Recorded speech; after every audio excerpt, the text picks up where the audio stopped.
ప్రాచీన స్వభావానికి సిలువ వేయాలి అని రాయబడింది ఇక్కడ. గమనిస్తున్నారా? ప్రాచీన స్వభావానికి సిలువ వేయాలి అంటే క్రీస్తులోకి రాకముందు 2 జీవితాలు ఉన్నాయి మనకి.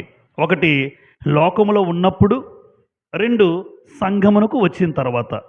లోకములో ఉన్నప్పుడు అంటే నువ్వు క్రీస్తులోకి రాకముందు, క్రీస్తు ప్రభు ఎవరో నీకు తెలియకముందు నువ్వు ఎలా ఉంటావో నీకు తెలుసు.